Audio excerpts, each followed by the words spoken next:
వ్యక్తి ఒక ప్రాంతంలో అలా స్పందించాడు అంటే మనం ప్రవర్తన చూస్తాం. Will see his behaviour. మనం ప్రవర్తన చూస్తాం. అలా చేశాడంటే బిహేవియర్ చూసి కంక్లూజన్కి వస్తాం. ఇంకొన్నిసార్లు వాళ్ళ మాటలు చూసి కంక్లూజన్కి వస్తాం కదండి. ఒక వ్యక్తి ఆకస్మికంగా ఇరిటేట్ అయిపోయి ఫుల్ అరిచేశాడు అనుకోండి, నువ్వు ఆ మాటనే చూస్తావు, అరిచిందే చూస్తావు. కానీ ఎందుకు అరిచాడో లోపల గాయాన్ని చూస్తావా? అంత సీన్ లేదు ఎవరికి. అలా చూస్తే గొడవలే కావు. కానీ మన దేవుడు ఎవరు తెలుసా? అది కూడా చూసే దేవుడు. ఆ వ్యక్తి ఎందుకు ఆ ప్రాంతంలో అంతగా అరవాల్సి వచ్చిందో, కోపం ఎందుకు వస్తుంది, గర్వం ఎందుకు వస్తుంది, గాయం ఎందుకు వస్తుంది, ఆ కన్నీరు ఎందుకు వస్తుంది, ఎందుకు ఆ ఎమోషనల్ రెస్పాన్స్ వస్తుంది అని అనలైజ్ చేసి కాజ్ దాకా వెళ్ళి, ఇటియాలజికల్ ఫ్యాక్టర్ దాకా వెళ్ళి ఆ ప్రాంగణాన్ని కూడా చూచిన దేవుడే మన ఎల్ రాయ్ దేవుడు. ఎందుకు హాగరని పిలిచాడు తెలుసా? దేవుడు పిలిచి కదా, ఓయ్ అమ్మ, అమ్మ అంటే ఒకతే ఉంది అక్కడ. ఓయ్ సిస్టర్ అంటే సిస్టర్ ఒక్కతే ఉందండి, ఒక్కతే సిస్టర్ ఉంది. పోనీ 100 మంది ఉంటే పేరు పెట్టి పిలిస్తే అర్థం ఉంది. నా ప్రియుడు 10,000 మందిలో అతి కాంక్షణీయుడైన దేవుడు, లక్షల మందిలో కూడా నేను కనిపెడతా అంటే అది డిఫరెంట్ స్టోరీ. ఎవరు లేరండి. ఎవరు లేనప్పుడు నీ పేరు పెట్టి పిలవాల్సిన అవసరం ఏముంది? మీరు ఇంట్లో ఎవరు లేరండి, పేరు పెట్టి పిలుస్తారా మిమ్మల్ని ఎవరన్నా? పిలవరు కదా. కానీ ఎందుకు దేవుడు పేరు పెట్టి పిలిచాడు? ఆ ఒక్క పేరులోని స్పర్శ, ఆ స్వరం తన హృదయాన్ని ముక్కలు ముక్కలుగా ఎలా ప్రేమ చేత నింపేసిందో తెలుసా? బ్యాక్గ్రౌండ్కి వెళ్దాం రండి. ఆదికాండం 16వ అధ్యాయం 2వ వచనం, 5వ వచనం, 6వ వచనం. ఈ 3 వచనాలు మనము కలిసి ధ్యానిస్తాం. ఈ 3 వచనాల్లో అసలు బేసిక్గా తన ప్రాబ్లంని అర్థం ఎవరు చేసుకోలేదు, ఇంక్లూడింగ్ అబ్రామ్, సారాయ్. కానీ అర్థం చేసుకున్న దేవుడు, చూసిన దేవుడు ఇప్పుడు జ్ఞాపకం చేస్తూ రాస్తూ అంటాడు. ఆదికాండము 16వ అధ్యాయం 2వ వచనం చదువుదామండి. కాగా సారాయి, ఇదిగో నేను పిల్లలు కనకుండా యెహోవా చేసి ఉన్నాడు, నీవు దయచేసి నా దాసితో పొమ్ము. ఇక్కడ గమనించండి. ఇప్పుడు హాగర్కి ఏం పేరు పెట్టింది ఫస్ట్ అంటే నా దాసి. సారా ఏమంటుందండి? నా దాసి, మై మెయిట్, నా దాస్, నా పనామె. ఓకే, 5వ వచనంకి వస్తాం. అప్పుడు సారాయి, అందరం కలిసి గట్టి చదువుదాం. అప్పుడు సారాయి, నా ఉసురు నీకు తగులును, నేను నా దాసిని నీ కౌగిటికి ఇచ్చిన తర్వాత తాను గర్భవతినైనని తెలుసుకున్నప్పుడు నేను నాని దృష్టికి నీచమైన దానినైతిని, నాకును నీకును యెహోవా న్యాయం తీర్చుగాక అని అబ్రహాముతో అనింది. ఇప్పుడు నా దాసి అని చెప్పిన సారాయి ఇప్పుడు ఎవరికి అప్పగించింది? హాగర్ని ఎవరికి అప్పగించిందండి? అబ్రహాంకి అప్పగించింది. ఇప్పుడు టెక్నికల్ ఇప్పుడు ఎవరి దాసి? సారాయి దాసి బికమ్ అబ్రహామ్స్ దాసి. రైట్? అర్థమైందని చేస్తానండి. ఆ వంటది ఈమె నా దాసి, ఇప్పుడు నీకు ఇచ్చాను, ఏమవుతుంది? నీ దాసి. బాగా అర్థం చేసుకోండి. దేనికి ఇచ్చింది? ఒకే ఒక కారణం. ఒకే కారణం ఏంటంటే పిల్లలు పుట్టాలి. పిల్లలు పుట్టడానికి కొరకు ఒక యంత్రం, ఒక వస్తువు, అంతే. నా చేత కాలేదు కాబట్టి ఒక వస్తువులాగా తను చేయాల్సిన పని పిల్లలు కానీ పెట్టాలి అని వస్తువులాగా వాడుకోవడానికి కొరకు అప్పగించింది. సరే, పని అయిపోయింది, గర్భవతి అయింది, ప్రాబ్లం స్టార్ట్ అయ్యాయి. ఇప్పుడు అబ్రామ్ ఏమంటున్నాడు? 6వ వచనంకి వస్తాం. ఎంత వెరైటీగా అంటున్నాడు చూడండి, అందరం కలిసి చదువుదాం. అందుకు అబ్రహాము, ఇదిగో నీ దాసి నీ చేతిలో ఉన్నది. ఏంటండి స్టోరీ? నా దాసి నీ దాసి, నీ దాసి నా దాసి. ఫుట్బాల్ గేమ్ ఇప్పుడు చూసారండి? ఈ గోల్ నుంచి ఆడదంటారు, ఆ గోల్ నుంచి ఇడుగుదంటారు. ఎందుకమ్మా బంతి నేను తన్నారంటే ఆ బంతి అంటది నా బతికే తన్నించుకునే బతుకు. ఎందుకు చెప్తాను నేను మాట అంటే, doesn't she seems to be a human being for them? ఒక పిల్లలు పుట్టే యంత్రంగా సారాయి అబ్రాం చేతికి ఇస్తే వాడుకున్న తర్వాత తీసి నీ చేతికి ఇచ్చేసి, ఏంటి ఒక వస్తువా? తన ఒక వ్యక్తి కాదా? భావోద్వేగాలు ఉండవా? గాయం కాదా? మనసులో ఒక విలువ అనేది కోరుకోరా? ప్రేమ అనేది కోరుకోరా? విలువరాహిత్యం, ప్రేమలేమి, ప్రేమరాహిత్యం, feelings of worthlessness, feelings of being treated as a just a thing to be used and thrown away. ఎంత గాయం ఉండొచ్చండి ఆమెకి, హాగర్కి.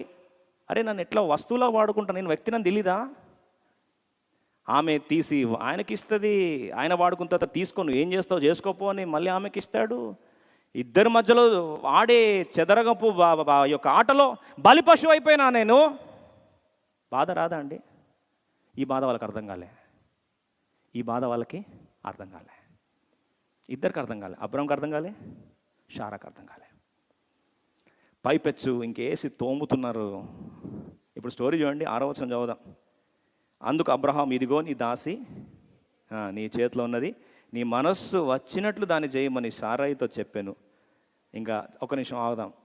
మామూలుగా మనసు వచ్చినట్టు చేయొద్దు జాగ్రత్త అంటేనే World War III అయ్యే దినాలు ఉంటే, ఇప్పుడు ఒక సిస్టర్ని ఇంకో సిస్టర్ చేతికి అప్పగించి నువ్వు ఇష్టం వచ్చినట్టు చేసుకోమ్మా, ఫుల్ లైసెన్స్ అని యజమానుడే ఇస్తే తర్వాత కాన్సిక్వెన్స్ ఏంటి? 6వ వచనం 2వ భాగం. సారాయి దాన్ని శ్రమ పెట్టినందున ఆమె యుద్ధ నుండి అది ఇంకా టార్చర్ ఏంటనేది చూపించింది. ఇష్టం వచ్చినట్టు నలపడం స్టార్ట్ చేసింది. ఎందుకు నలుపుతుందో అర్థం కావట్లేదు. మనిషి అని కూడా చూడకుండా, భావోద్వేగాలు ఉంటాయని, తనకంటూ ఒక గతం ఉందని, తనకంటూ ఒక హృదయం ఉందని, దానికి గాయాలు అవుతాయని, అది విలువ కోరుతుందని, అది ప్రేమను ఎక్స్పెక్ట్ చేస్తాను. ఏమీ అర్థం కావట్లేదు. ఒక వస్తువు కంటే హీనంగా బాధించడం ఆరంభించారు. ఇలాంటి పరిస్థితుల్లో తను ఏం చేసింది? అక్కడ నుంచి పారిపోతే దారులంతా ఒకటే మాట గుర్తొస్తూ ఉంది. వాళ్ళు నన్ను చూశారు, నేను చిన్న చూపు చూశానని చూశారు. వాస్తవంగా షారాయిని చిన్న చూపు చూడడానికి షారాయి గర్భం ధరించలేదు. ఇప్పుడు ఈమె ఏం చేసింది? తన కళ్ళ ద్వారా ఆమె చిన్న చూపు చూసినట్టు కనిపించింది. ఇంకా ఆమె ఏం చేసింది? తొక్కడం స్టార్ట్ చేసింది. ఇంకా తొక్కడం స్టార్ట్ చేస్తే ఈమె ఏం చేసింది? పరిగెత్తడం స్టార్ట్ చేసింది. ఇంకా ఆడ నుంచి నా వల్ల కాదు, I can't take it any longer, ఇంకా నా వల్ల కాదు, ఇక్కడ నుంచి నేను పారిపోతానని చెప్పి తట్టుకుంది. ఇంకా బ్రేకింగ్ పాయింట్ వచ్చింది. ఆ నుంచి పారిపోయి ఏం చేస్తుందండి? పరిగెడతా ఉంటే దారిలో ఎలా ఉండొచ్చు అండి? ఒక్క నిమిషం ఆలోచించండి. దారిలో ఎలా ఉండొచ్చు? నన్ను ఇన్ని రోజులు ఉంటే కనీసం నేను చేసిన సేవలు గుర్తురాలేదు వాళ్ళకి. అర్థం కదా అండి? బాధ అనిపించదా? వాడుకొని వదిలేస్తే బాధ ఉంటుందా ఉండదా? బాధ లేనంత గొప్పోలం అనకండి. హాగర్ పొజిషన్ మనం ఉంటే ఏమవుతుంది? బాధ ఉంటుందా అండి? ఎట్లా కనిపిస్తున్నా నీకు అని మనమైతే అడ్డం తిరిగే వాళ్ళం. కానీ తను భరించింది, మాట కూడా మాట్లాడలేని పరిస్థితి. And now when she is being used and thrown away when the purpose is served, బాధించి నిందించి ఇష్టం వచ్చినట్లు తన మీద అన్ని రకాలుగా బాధ పెట్టడం ఆరంభించేసరికి తన వల్ల కాలేదు. తన ఆడ నుంచి విడిచి ఏం చేసిందండి? పారిపోతా. She is not able to take anything more. ఇంకా తీసుకోలేకపోయింది. అలా పరిగెత్తుకొని పారిపోయి వెళ్ళిపోతున్న సందర్భంలో మనసులో వచ్చే ఆలోచనలు, నా యజమానుడు అర్థం చేసుకోలే. ఎవరి దగ్గర ఇన్ని సంవత్సరాలు త్యాగం చేసి నా యవనాన్ని, నా కుటుంబాన్ని, నా సమస్తాన్ని విడిచిపెట్టి అప్పగిస్తే ఒక్క నిమిషం కూడా ఆలోచించలేదే షారాయి నన్ను, నేను ఒక వ్యక్తినని, నేనేం అన్యాయం చేశాను? మనసు తన్నుకొస్తున్న గాయం. కనీసం నన్ను ఒక పనిదానిగానే చూశారు కానీ హాగరను ఒక్కసారి నోరు తెరిచి పిలవలేదే. ఆ బాధ పెట్టుకొని యాత్ర జీవితం అంతా సాగుతూ షూరు ప్రాంతానికి వచ్చేసరికి ఆకస్మికంగా దేవుడు, ఎల్రోయ్ దేవుడు, చూస్తున్న దేవుడు ఒకటే మాట అన్నాడు, హాగరు. అట్ ద వెరీ సెన్సిటివ్ పాయింట్లో టచ్ అయితే కళ్ళ నుంచి ఏమొస్తుంది? నీళ్ళు వస్తాయి. ఎవరు దూరలేని ప్రాంతంలోకి ఒక వ్యక్తి దూరితే ఆటోమేటిక్గా కళ్ళ నుంచి ఏమొస్తుందండి? నీరు వస్తుంది. ఇంత ప్రేమించాడా నన్ను? నీకు నా పేరెట్టో తెలుసు. మనమైతే అడిగేవాళ్ళం, నీకు నా పేరెట్టో తెలుసు, అసలు నా బాధ ఏందో నీకు తెలుసా అంటే అడగాల్సిన అవసరం లేదు. ఆటోమేటిక్గా ఏ భారం అయితే మనసులో ఉందో టు ద పాయింట్ దేవుడు ఏం చేస్తున్నాడండి? హాగరు, దాసి దాసి దాసి దాసి అని అందరు అన్నారు. అది నీ వృత్తి కావచ్చు, కానీ నువ్వొక వ్యక్తివి, నీకొక పేరు ఉంది. ఆ పేరేంటి? హాగర్. ఆ మాట చెప్పేసరికి స్తంభించిపోయింది. అక్కడ ఒకటే మాట, నన్ను చూచుచున్న నా దేవుడు. ప్రియ సోదరి సోదరుడు, ఒక మాట చెప్పాలని ఆశపడుతుంది. ఈరోజు కేవలం ఈ ఒక్క భావోద్వేగాన్ని మాత్రమే లోతుగా చూస్తాం. ప్రభు అనుమతిస్తే వచ్చే వారాల్లో మిగతా కోణాలు కూడా చూడడానికి ప్రయత్నిస్తాం. చాలా సుదీర్ఘమైన అంశం. ఎందుకంటే తను ఆ పరిస్థితిలో గాయపరచబడిన తర్వాత ఇప్పుడు దేవుడు ఏమంటున్నాడో తెలుసా అండి? ఆమెకి ఇస్తున్న పరిష్కారం. రండి కలిసి చదువుకుందాం. Let's read all together Genesis chapter 16. Let's read all together verse 9 and 10. అందరం కలిసి చదువుదామా? అప్పుడు యెహోవా దూత, అందరం కలిసి చదువుదామండి. ఆదికాండం 16, 9, 10 వచనాలు. అప్పుడు యెహోవా దూత నీ యజమానురాలి యొద్దకు తిరిగి వెళ్ళి ఆమె చేతి క్రింద అణిగియుండుమని దానితో చెప్పాను. చాలు. పరిష్కారం కొరకు ఈమె సమస్య నుండి పారిపోతుంటే ఇప్పుడు దేవుడు ఏమంటున్నాడు? ఏ సమస్య నుండి అయితే నువ్వు పారిపోతున్నావో అమ్మా, అదే సమస్య దగ్గరికి పోయి ఏదైతే నా వల్ల కాదన్నావో ఆమె కిందనేముండాలి, అణిగి ఉండమ్మా అని ఈ మాట మనకు చెప్తే, ప్రాక్టికల్గా చెప్పండి జవాబు. చూచుచున్న దేవుడు అనే జవాబు వస్తుందా? గుడ్డి దేవుడా అంటామా? పర్లేదు, మొహమాటం లేకుండా చెప్పండి, ఉన్నదాడు చెప్పండి. అరే అందరూ అర్థం చేసుకోరనుకుంటే నీకు కూడా అర్థం కాలేదా ప్రభు నా బాధ? మనమైతే అంటాం కదండి, ప్రభు నువ్వు దేవుడు అని నా పేరు తెలుసు నీకు, కానీ నా బాధ నీకు తెలీదా? ఎవరి దగ్గర పొమ్మంటున్నావు తెలుసా? ఆమె పెద్ద శాడిస్ట్. నీకు తెలుసా ప్రభా 2 నిమిషాలు ఉండలేవు నువ్వైతే, నేనన్నా ఇన్ని రోజులు అర్థం చేసుకో నా బాధ. ప్రభా అది పోయి ఈ టైంలో నా గర్భంలో శిశువు ఉన్నాడు ప్రభువా, శిశువును పెట్టుకొని నువ్వు ఎక్కడంటావు? పోయి ఆ ప్లేసా? నీకు చెప్పేదానికి ఏమైనా అర్థం ఉందా? అది పోయి నీ షారాయి చేతి కిందకు పోయి అక్కడ ఇంకేంటంట అణిగి, ఇంకా మనది ఒకటే మాట అంట, what non sense is this, what rubbish is this. నేను చూచే దేవుడు అనుకున్నా, నో, రాంగ్. అర్థం చేసుకొని కర్కశుడైన దేవుడు. అసలు దేవుడే దైవత్వం లేదు, మానవత్వం అసలే లేదు. అసలు ప్రేమగల హృదయమేనా నీది, రాతి గుండెనా నీది అనేవాళ్ళం. కానీ ఒకటే మాట తనంటుంది ఏం తెలుసా అండి? చూచుచున్న దేవుడు. అరే నా ఎమోషన్ అర్థం చేసుకున్న దేవునికి, నేను ఏ బాధ అయితే నన్ను నలిగగొడుతుందో అర్థం చేసుకున్న దేవునికి ఆయన పొమ్మన్నాడంటే నేను విశ్వాసంతో ఏం చేస్తా? అడుగులేస్తా. That is the honour of faith. విశ్వాసపు అడుగులకు గౌరవించే ఆ యొక్క యువకురాలు నా దేవుడు చెప్పాడా? ఏం చెప్పాడు? ఒకసారి రండి త్వరగా చూసుకుందాం, దయచేసి త్వరగా చూసుకొని ఈ అంశాన్ని సుదీర్ఘంగా రానైన దినాల్లో మనం ధ్యానించబోతున్నాం. సమయ హద్దుబాటులు బట్టి మనం నేరుగా ప్రభు అంటున్న మాట ఆదికాండం 16వ అధ్యాయం 9వ వచనాన్ని అందరం కలిసి చదువుకుందాం. ఇప్పుడు 8-9 కలిసి చదువుదాం. Let's read verses 8 and 9 together and quickly, and let us continue to meditate this topic as the Lord leads in the coming days. Genesis chapter 16 verse 8 and 9 quickly please. Sarai దాసివైన హాగరు, ఎక్కడ నుండి వచ్చితివి, ఎక్కడికి వెళుచున్నావు అని అడిగినందుకు అది నా యజమానురాలైన శారాయి యొద్ద నుండి పారిపోవచ్చున్నానని. అప్పుడు యెహోవా దూత నీ యజమానురాలి యొద్దకు తిరిగి వెళ్ళి ఆమె చేతి క్రింద అణిగియుండుమని దానితో చెప్పాను. రిటర్న్ టు దై మిస్ట్రెస్ అండ్ సబ్మిట్ దై సెల్ఫ్ అండర్ హర్ హ్యాండ్స్. నువ్వు వెళ్ళి అదే యజమానురాలి దగ్గర అణిగి ఉండు, సబ్మిట్ చేసుకో. ఎందుకొరకు ఆ మాటను తను గౌరవించింది? వాస్తవంగా ఆలోచిస్తే ఈరోజు ఒక ప్రాముఖ్యమైన ప్రశ్నను తెరిచి ఆ ప్రశ్నకు జవాబు వచ్చే వారం చూపించాలని ఆశపడతా ఉన్నాను. ఇప్పుడు దేవుడు అంటున్న మాట ఏంటంటే, అమ్మా,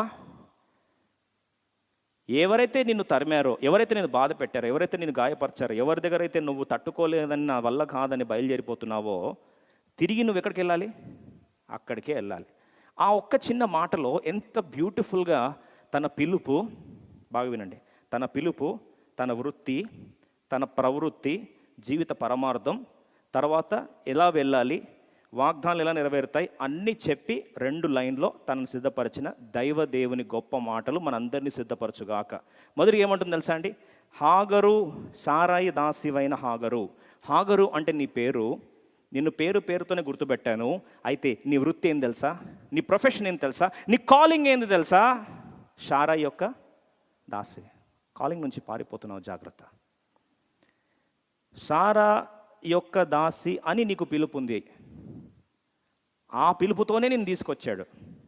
ఆ పిలుపు చెప్తేనే నువ్వు ఐగుప్తు దేశం విడిచి విశ్వాసపు కుటుంబంలో అడుగులేశావు. 318 మంది ఉన్న కుటుంబము, ప్రార్థనలు జరుగుతున్న కుటుంబము, బలిపీఠపు అనుభవం ఉన్న కుటుంబం, అలాగే ప్రభుని ఆరాధించే అనుభవం ఉన్న కుటుంబం, దేవుడే దర్శిస్తున్న కుటుంబం. ఈ సన్నిధిలో శారాయి కింద నువ్వు ఉండాలి అనేది నీ యొక్క కాలింగ్, పిలుపు, ఏర్పాటు. నీ పిలుపు ఏర్పాటు నుండి దేవుడు జ్ఞాపకం చేస్తే ఏమంటారంటే, శారాయి దాసివైన హాగరు అంటే మాట్లాడుతున్నప్పుడే తన పిలుపుని ఏం చేస్తున్నాడు? ప్రేమతో జ్ఞాపకం చేస్తున్నాడు. See he is solemnly and lovingly and reminding her calling by the very address. Hagar అని పిలిచి ప్రొఫెషన్ శారాయి దాసి అని. ఇప్పుడు ఆషేర్ ప్రొఫెషన్ సైకాలజిస్ట్ అన్నట్టు హాగరు ప్రొఫెషన్ ఏంటి? శారాయి దాసి ప్రొఫెషన్, వృత్తి చెప్పి అంటాడు, జీవిత పరమార్థం అంతా జ్ఞాపకం చేసి అంటాడు, ఒకసారి ఆలోచించు, నువ్వు ఎక్కడి నుండి వచ్చితివి, ఎక్కడికి వెళ్ళుచున్నావు? Very powerful question. ఈ ప్రశ్న మనం జాగ్రత్త ఆలోచిస్తే, మనం ఎక్కడి నుంచి వచ్చాం, ఎక్కడికి వెళ్తాం? ఆటోమేటిక్ ఆన్సర్, ఇంటి నుంచి వచ్చాం. ఇంటి నుంచి వచ్చాం చెప్పరేంటండి? ఇంటికే వెళ్తామా? తెలీదు. ఏమన్నా వాక్యం శుభమా అని వాక్యం చెప్పమంటే అశుభాలు లేవండి వాక్యంలో. ఫ్యాక్ట్ ఈజ్ ఫ్యాక్ట్ కాదా? రేపేం సంభవించిన ఎవరికేం తెలుసు? దేవుడు ఒకటే మాట అన్నాడు, ప్రభు చిత్తమైతే ఇంటికి వెళ్తానులేండి. కానీ ఖచ్చితంగా పోయేది మాత్రం ఒకటి ఉంది, ఎక్కడి నుంచి వచ్చామో అక్కడికి వెళ్తాం. అందుకని ప్రభు అన్నాడు, నరుని నాసికరంధ్రములు జీవవాయువుగా నరుడు జీవాత్మ ఆయన. మనం వచ్చిన ఆత్మ ఎక్కడి నుంచి వచ్చింది? దేవుని నుంచి వచ్చింది. ఇది ఎక్కడి నుంచి వచ్చామో పాయింట్. మరి ఎక్కడికి వెళ్తాము? మన్ను అయినది వెనుకటి మరలా భూమికి చేరును, ఆత్మ తానిచ్చిన దేవుని యొద్దకు చేరును. ఇది మన డెస్టినేషన్. ఎక్కడి నుంచి వచ్చామో ఎక్కడికి పోతాం, మధ్యలో అక్కడి నుంచి వచ్చిన ఎక్కడికి పోతామో ఆ పనిలో, ఆ పిలుపు ఏర్పాటులో కష్టాలైనా బాధలైనా ఓ హాగరు అర్థం చేసుకోపోయి ఆ పని చేయిపో. ఒక్క లైన్లో స్టోరీ అంత ఏమైందండి? అర్థమైపోయింది. I forgot my vision, I forgot my purpose, I forgot my calling. నా పిలుపు, ఏర్పాటు, పరిచర్య, ధర్మము, దేవుడు ఏ ఉద్దేశం అన్నీ మర్చిపోయా, పారిపోతా ఉన్నా. ఒక్క మాట ప్రభు జ్ఞాపకం చేస్తున్నాడు, ఎక్కడి నుంచి వచ్చావమ్మా, ఎక్కడికి వెళ్తావమ్మా, నీ ప్రొఫెషన్ ఏందో తెలుసుకోమ్మా. ఇవన్నీ చెప్పిన తర్వాత దేవుడు అంటాడు, తిరిగి వెళ్ళి అప్పుడు యెహోవా దూత నీ యజమానురాలి యొద్దకు తిరిగి వెళ్ళి ఆమె చేతి క్రింద అణిగి ఇండుమని దానితో చెప్పాను. ఇంత చెప్తే ఆమె మారు మాట అడిగి ప్రశ్న అడగలే, ఇలాంటి శాడిస్ట్ ఆమె దగ్గర మళ్ళీ బొమ్మంటావా ప్రభా అని ఎందుకు చెప్పలేదు తెలుసా అండి? ఎందుకు చెప్పలేదంటే, చాలాసార్లు మనం అనుకుంటాము విశ్వాసం అబ్రహాంకు మాత్రమే ఉందని. No doubt about it, Abraham విశ్వాసులకు మూలపిత్రుడు, no doubt about it. Abraham ఒక్కనికే కాదండి విశ్వాసం. అబ్రహాం ఇంట్లో అలవర్చబడిన అందరికీ కూడా వాక్యం వింటున్న ద్వారా వారికి ఏమొచ్చిందండి? విశ్వాసం వచ్చింది. దేవుడు ఒక్కసారి నా జీవిత పరమార్థం జ్ఞాపకం చేస్తే, ఒకసారి దేవుడు నా జీవిత పిలుపు ఏర్పాటును జ్ఞాపకం చేస్తే, ఒకసారి నా వృత్తిని జ్ఞాపకం చేస్తే, ఒకసారి నేను చేయాల్సిన పని జ్ఞాపకం చేస్తే, అసలు ఏ సన్నిధి నుంచి ఎటు పారిపోతున్నానో I know the solution, I got the solution. కష్టమైన దుఃఖమైన నా ధైర్యం ఒకటే, నన్ను చూచే నా దేవుడు సారాయి కింద కూడా నన్ను ఏం చేస్తాడు? చూస్తాడు. అడుగులేస్తుంది. ఈ సందర్భంలో అడుగులేస్తూ దేవుని ఆ ప్రాంతానికి వస్తూ ఉన్నప్పుడు బహుశా నేను అనుకుంటాను, ఈ మాట చెప్పేసి నేను ముగించాలని ఆశపడతా ఉన్నాను. ఎందుకంటే అంశం సుదీర్ఘ మనిషి వచ్చే వారంలో చూద్దాం. ఇలా ఎక్కడి నుంచి వచ్చావు, ఎక్కడి నుంచి వెళ్తున్నావు అని ఒక మాట జ్ఞాపకం చేసి వెళ్తున్నప్పుడు మనమైతే ఒకటే ప్రశ్న అడుగుతాం. మనకు తెలుసు కదండి, మనకు ఆదికాండం 16వ అధ్యాయం తెలుసు, ఆదికాండం 21వ అధ్యాయం కూడా తెలుసు. ఒక మాట చెప్పి ముగించేస్తా. ఆదికాండం 16వ అధ్యాయంలో వెళ్ళి దాసి దగ్గర, నీ యజమానురాల దగ్గర అణిగి ఉండు అన్నాడండి. అణిగి ఉండన్న ప్రాంతంలో మళ్ళీ 21st చాప్టర్లో ఆదికాండం 21వ అధ్యాయం రండి చూద్దాం. Genesis chapter 21. ఇప్పుడు అదే యజమానురాలు ఇప్పుడు ఏం చేస్తుంది చూడండి. 12వ వచనం, 10వ వచనం చదువుదామండి. ఈ దాసిని దీని కుమారుని వెళ్ళగొట్టుము. చాలు. ఇప్పుడు ఆమె మళ్ళీ ఏం చేసిందని 21st చాప్టర్కి వస్తే వెళ్ళగొట్టమనింది కదా. ఈరోజు ప్రశ్నతో ముగించాలని ఆశపడుతుంది. ఖచ్చితంగా ఆమెను వెళ్ళగొడుతుంది. 13 సంవత్సరాలు 14 సంవత్సరాల వ్యవధిలో తిరిగి ఖచ్చితంగా వెళ్ళగొడుతుందని మనకు తెలుసు. మరి ఆల్రెడీ వెళ్ళగొట్టే మనిషి ఆ ప్రాంతంలో వెళ్ళగొడుతుందని తెలిస్తే ఎందుకొరకు దేవుడు తిరిగి ఆమెను వెళ్ళి అణిగి ఉండమన్నాడో చెప్పండి. మనం అంటాం కదండి, ఊడిపోయే ముక్కు, తుమ్మితే పోయే ముక్కు ఏ రోజైనా పోయేదే. కాబట్టి పోయే ముక్కు మీద ఎందుకు ఇన్వెస్ట్ చేస్తామంటారు కాదండి. అది ఎట్లా మంది ఉండదని తెలిస్తే దాని మీద మనం ఖర్చు పెడతామా? ఖర్చు పెట్టాం కదా. ఖచ్చితంగా 21st చాప్టర్లో అదే హాగర్ని, అదే సారాయి ఈ దాసిని వెళ్ళగొట్టుమని కర్కశంగా తరిమేయబోతే ఎందుకొరకు దేవుడు తిరిగి వెళ్ళి అణిగి ఉండమ్మా, ఎందుకు అణిగి ఉండు చెప్పాల్సిన అవసరం ఏంది? జాగ్రత్తగా లోతుగా ఆలోచిస్తే ఆ బ్యాక్ వెళ్ళి అణిగి ఉండు అని ఒక్క మాటలో దేవుడు ఆమెకి నేర్పించిన మొదటి భావోద్వేగానికి మొదటి పరిష్కారం ఏంటి తెలుసా అండి? రండి కలిసి చదువుకుందాం. యాకోబు గ్రంథం 4వ అధ్యాయం 6వ వచనం. చాలా సత్యాలు ఉన్నాయి, ఒక మాట మాత్రం చూసి ఈరోజు అంశాన్ని ఈ ప్రాంతంతో ముగిస్తాను. జాగ్రత్త వినండి. యాకోబు గ్రంథం 4వ అధ్యాయం 6వ వచనం అందరం కలిసి చదువుకుందాం. కాదు కానీ ఆయన ఎక్కువ కృపనిచ్చును, అందుచేత దేవుడు అహంకారులను ఎదిరించి దీనులకు కృప అనుగ్రహించును అని లేఖనము చెప్పుచున్నది. ఇప్పుడు యేసు ప్రభు ఎవరు తెలుసా అండి? Who is Jesus Christ? ప్రేమ స్వరూపి. రెండోది చూస్తే యేసు ప్రభు ఎవరంటే కృపా సత్య సంపూర్ణుడు. అంటే Jesus is equal to grace. ఎంతమంది సత్యాన్ని యాక్సెప్ట్ చేస్తారండి? ఇప్పుడు ఆ కృప అనేది ఈ బిడ్డకు దేవుడు ఎక్కడ నేర్పిస్తున్నాడో తెలుసా? ఏ సమస్య నుండి తను పారిపోవాలనుకుంటుందో ఆ సమస్యలను అణిగి ఉండు, అహంకారాన్ని పక్కన పెట్టి తగ్గించుకో, దీనులకు నేనేం చేస్తా? కృప ఇస్తా, ఆ కృప ఏంటో అనుభవించి తల్లి అని అదే ప్రాంతానికి కృపను నేర్పిస్తూ కృపా వర్షమునకు తెరుస్తూ దేవుడు యేసుక్రీస్తు వారు కృపా సత్య సంపూర్ణుడైన దేవుడు ఈ కృప నా బిడ్డకి ఏం చేస్తున్నాడు? పరిచయం చేస్తున్నాడు. If god is allowing some pain in your calling, understand he wants you to experience grace. అయితే ఈ కృప జీవం కంటే ఉత్తమమైంది. It is powerful then life. 100 సంవత్సరాలు బ్రతికిన జీవితం కంటే నీ కృప, నువ్వు అనుభవించే కృప ఈ జీవితం కంటే విలువైంది, ఆయుష్కాలం కంటే విలువైంది. ఆ కృప ఎప్పుడు తెలుస్తాడు తెలుసా అండి? The keys of grace will be unravelled when you humble yourself. ఆ హ్యూమిలిటీని దేవుడు నేర్పిస్తాడు. గాయం అవ్వచ్చు, పెయిన్ అవ్వచ్చు, తిరిగి వెళ్ళి ఆ యొక్క సారాయి తల్లి దగ్గర ఉండాలి అంటే గుండె శోష, అహంకారాన్ని తగ్గించుకొని అవమానం భరిస్తూ తిరిగి అదే ప్రాంతంలో అడుగులేయాలంటే ఎంతో తగ్గింపు కావాలి, ఎంతో దీనత్వం కావాలి. కొన్నిసార్లు అంటాం తల తెగి ఊడిపడ్డా కానీ తిరిగి ప్రాంతం పోనంటాం కదండి. చచ్చినా పోను, చస్తే నువ్వేంది పోయేది? బతుకున్నప్పుడు పోగలగాలి, చస్తే నువ్వేంది పోయేది? తను అంటుంది ఈ ప్రాంతంలో నాకు కష్టమవుతుంది ప్రభా, నేను పోలేనయ్యా. ఆమె దగ్గర వెళ్ళి అణిగి ఉండడం నా వల్ల కాదు, నా కాలింగ్ అది, నా పరిచర్య అదే, అదంతా ఓకే, ఇంకా నా వల్ల కాదు ప్రభా అంటే ప్రభు అంటాడు నీ కృప కావాలా? కృపా సత్య సంపూర్ణ నేను. నీ కృప ఏంటో అనుభవింపజేయాలని ఆశపడుతున్నా, కృప వెంబడి కృప ఇవ్వాలని ఆశపడుతున్నా, నీ బలహీనత నీ బలపరచాలని ఆశపడుతున్నా. యూ వాంట్ ఎక్స్పీరియన్స్ దిస్ అంటే ఎస్, నువ్వు చెప్పావు కదా ప్రభా ఆ కృప ఏంటో నేను అనుభవిస్తానంటే understand it's a first encounter of Lord Jesus Christ in her life.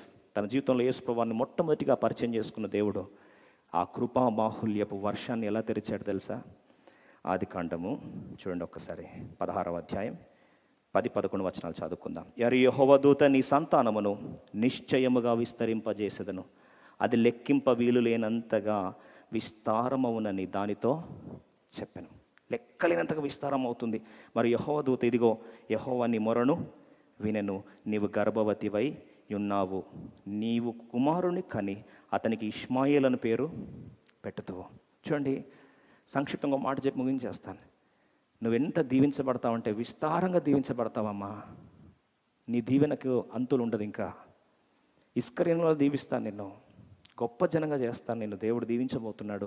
ఈ వాగ్దానం అని తినిన తర్వాత నీ గుర్తు ఒకటే, పుట్టబోయే బిడ్డ గర్భంలోని శిష్యుని కూడా నేను చూశాను, వాని బాధ కూడా నేను విన్నాను, వానికి ఒక పేరు పెడుతున్నాను, ఇష్మాయల్. ఈ పేరే పెట్టు. ఏంటి ఇష్మాయల్ అంటే అక్కడ అంటాడు, lord had heard my affliction, నా గాయమును నా బాధనంతటిని దేవుడు విన్నాడు, ఇష్మాయిల్ అని పేరు పెట్టింది, ఆ పేరు పెట్టమ్మా అని చెప్పి అనేసరికి తన ధైర్యం ఒకటే. ఇంతగా మాట్లాడి ఇంతగా చెప్పిన దేవుడు నన్ను ఆశీర్వదిస్తానని, కృప నేను అనుభవించాలి, ఈ కృప నాకు కావాలంటే నేనేం చేసుకోవాలి? నన్ను నేను తగ్గించుకోవాలి. అంతే. ఆహాన్ని ఛిద్రం చేసుకుంది. She sacrificed her pride at the altar and she started taking the steps of grace. కృపా అడుగులేస్తూ అదే ప్రాంతానికి వెళ్తూ ఉంది. ఒక మాట చెప్పి నేను ముగించేస్తాను. What a beautiful mystery this is. అడుగులేస్తూ వెళ్తున్న ఆ తల్లికి తన పుట్టబోయే బిడ్డ ఒకరోజు తన తండ్రి యొక్క ప్రేమను ఈ 13 సంవత్సరాల కాల వ్యవధిలో లోతుగా అర్థం చేసుకొని చివరికి ఆ తండ్రి యొక్క పార్థివ దేహాన్ని సమాధి మోసే ఆధిక్యతను ఆ బిడ్డకు లభిస్తుందని చెప్పి తల్లికి తెలియదండి. చాలాసార్లు ఇష్మాయిల్ని అలా తీసి పడేస్తారు. అబ్రామ్ కెతురా ద్వారా కూడా పిల్లలు పుట్టారు కదండి. కెతురా ద్వారా పిల్లలు పుట్టారు, హాగర్ ద్వారా పిల్లలు పుట్టారు, షారై ద్వారా కూడా పిల్లలు పుట్టారు. కానీ హాగరు ఇష్మాయిల్ తండ్రి ప్రేమ ఎంత దోచుకున్నాడు తెలుసా అండి? తన తండ్రి అయిన అబ్రహాం ప్రేమ ఎంత దోచుకున్నాడు తెలుసా? ఒక ప్రాంతంలో ప్రవక్త ఏడ్చి Abraham is a profit. Abraham ప్రవక్త అని తెలుసు కదండి. అభిమేలకు దృష్టాంతంలో ప్రభు అంటాడు, అబ్రహాము ప్రవక్త, నీకు ప్రాణం చేస్తాడు, నువ్వు బతుకుతావు. 20 అధ్యాయంలో రాస్తుంది కదా. ఇప్పుడు అదే అబ్రహాము ప్రార్థన చేస్తున్నాడండి, తన హృదయాన్ని గెలుచుకున్న ఆ ఇష్మాయిల్. ఆ రోజుగా నా బిడ్డ ఆ హాగరు అడ్డం తిరిగి వెళ్ళిపోతే, బాగా వినండి జాగ్రత్తగా, అడ్డం తిరిగి నేను పోను ప్రభా, no spirit of submission, I will never tolerate what all you have said, it hurts my ego, I care damn అని కానీ వెళ్ళిపోయి ఉంటే ఈ story never you can imagine. ఏం తెలుసా అండి కథ? ఆ బిడ్డ పెరుగుతున్నాడు. ఆదికాండం 17వ అధ్యాయానికి వస్తాం. What a beautiful mystery this is. 17వ అధ్యాయం 18వ వచనంలో ఆ ఇష్మాయిల్ చూసిన తండ్రి ఈ ప్రవక్త అయిన అబ్రహాం. ఆయన తండ్రి కావచ్చు ఇష్మాయిల్కి, బట్ ఈజ్ ఆల్సో ప్రాఫెట్.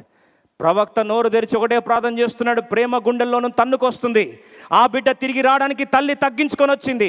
ఆ తల్లి తగ్గించుకున్న కారణం, ఆ బిడ్డ నోరు తెరిచి తన ప్రేమను వ్యక్తపరిచిన కారణం, తండ్రి అబ్రహాము హృదయాన్ని కదిలించేసింది, ముక్క చెక్కలు చేసింది. ఇప్పుడు అబ్రహాం ప్రార్థిస్తున్నాడు. చదువుదామా 18th వర్స్ అందరం కలిసి. అబ్రహాము, ఇష్మాయేలు నీ సన్నిధిని బ్రతుకను గవించుము అని దేవునితో. ప్రభు ఒకటే ప్రార్థన, ఈ ఇష్మాయేల్ నాతో పెరుగుతున్నాడు, వాడితో ప్రేమను పంచుకున్నాను, మనతో కలిసి ఉన్నాను. తెలుసా అండి, ఇస్సాకు పుట్టక ముందు 13 సంవత్సరాల లవ్ స్టోరీ ఎవరి మధ్యలో తెలుసా? అబ్రహాం ఇష్మాయేల్ మధ్యలో జరిగింది. The 13-14 years of love the attachment between Ishmael and Abraham, he couldn't tolerate that. తట్టుకోలేకపోయాడు. ఫేర్వెల్ అనేది తట్టుకోలేకపోయాడు. ఒకటే ప్రాణం చేస్తున్నాడు, ప్రభా నీ సన్నిధిలో ఉండాలి ప్రభా బిడ్డ. అయ్యా ఒకసారి నీ సన్నిధి. ఆలోచించండి, ఆ రోజు హాగరు ఇష్మాయిల్ తీసుకొని ఐగుప్తు దేశానికి వెళ్ళిపోయి ఉంటే ఈ ప్రార్థన చేసేవాడా? చేసేవాడు కాదు. ఆ ఎమోషనల్ అటాచ్మెంట్ ఉండేదా? ఇంపాసిబుల్. అసలు ఇష్మాయిల్ అన్నవాడు పుట్టాడని కూడా తెలియదు అబ్రహాంకి. తీసుకొని వెళ్ళిపోతే తల్లి ఒకటే ప్రార్థన చేస్తున్నా, అయ్యా నీ సన్నిధిలో ఈ బిడ్డ ఉండాలయ్యా అంటే ఆ ప్రార్థన దేవుని ఎలా కదిలించేసింది తెలుసా?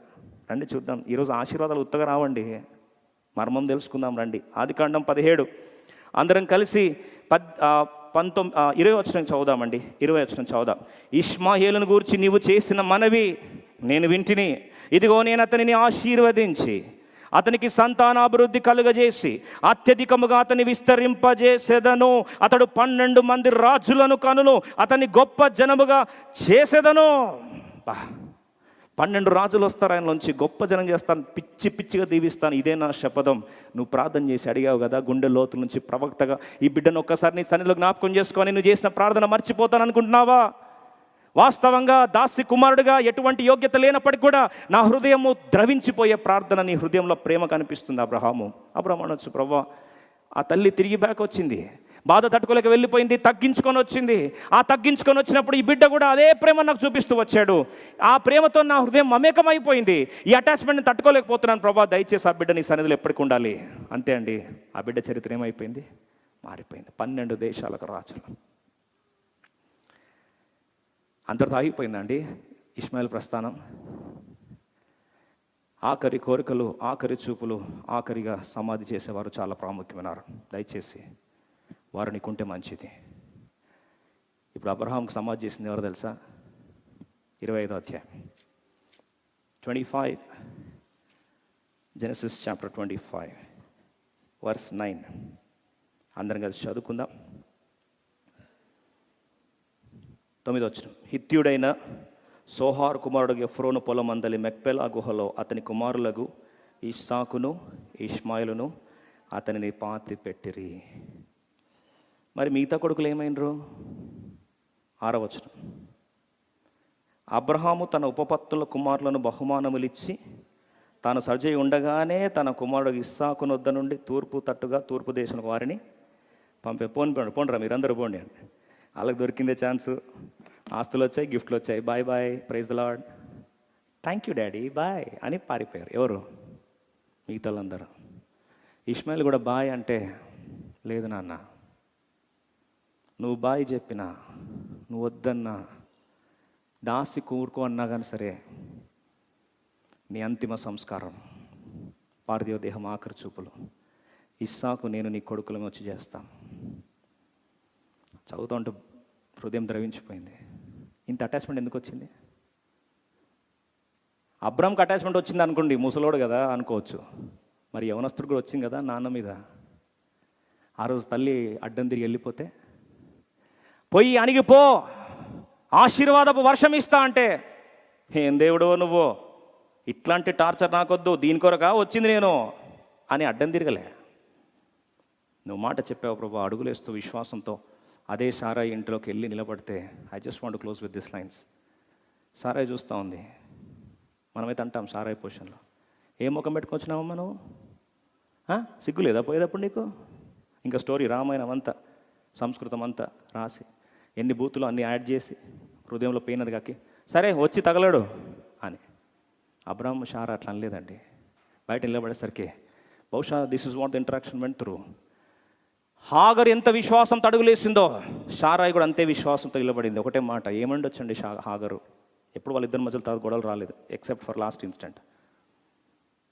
బయట నిలబడేసరికి ఒకటే మాట, అమ్మా షారా, నువ్వు బాధ పెడితే నేను తట్టుకోలేక వెళ్ళిపోయినాను, నిజమే, గాయమైంది నిజమే, తట్టుకోలేకపోయింది నిజమే, కానీ ఈరోజు చెప్తున్నాను, పారిపోయి ఆమడు దూరంలో ఐగుప్తు దేశం ఉంటే షూరు ప్రాంతంకి వచ్చేసరికి ఒక అన్యురాలే నా జీవితంలో, ఏదో ఇంట్లో మెతుకులు తిన్నానని, ఇంట్లో బ్రతికానని, ఈ ఇంట్లో అబ్రహాం యొక్క ఆత్మీయ ప్రభావం నా మీద ఉన్నదని ఎందుకు పూచాడో నాకు తెలియలేదు. యేసుక్రీస్తు ప్రభువారే సాక్షాత్తు ఎల్రోయ్ దేవుడు నన్ను కలుసుకొని, ఆ ఎల్రోయ్ దేవుడు నాతో ఒకటే మాట అన్నాడు, తిరిగిపోయి అణిగి ఉండన్నాడు, నువ్వు చంపినా నీ చేతిలో చచ్చిపోతా, ఎందుకంటే నాకు దేవుని మాటలు ఏముంది, భద్రత ఉంది.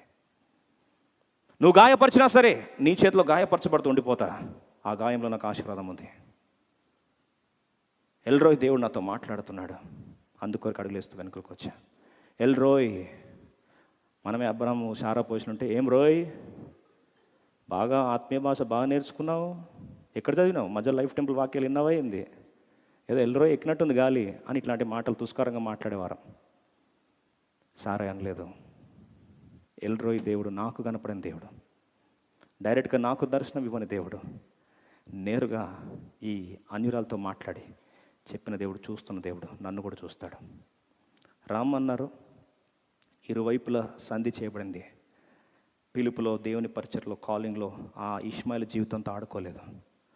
ఆ ఇష్మాయిల్ అబ్రహాం యొక్క రొమ్మున అనుకుంటూ ప్రేమలో పెరిగాడు. చివరికి సమృద్ధి అయిన ఆశీర్వాదం ఆ బిడ్డకు లభించడానికి తల్లి కారకురాలైంది.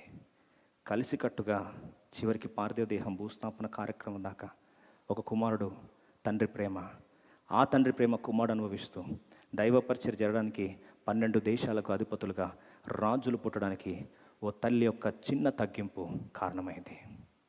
నీ తగ్గింపు, నీ హ్యూమిలిటీ కృపా ఆశీర్వాదాల వర్షాన్ని అలా తలుపు తెరుస్తుంది.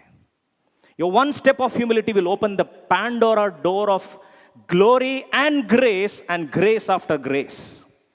ఒక్కసారి తగ్గించుకొని అడుగులేస్తూ ముందుకెళ్తే, ఈగో, పనికిరాని ఈగో దేనికండి?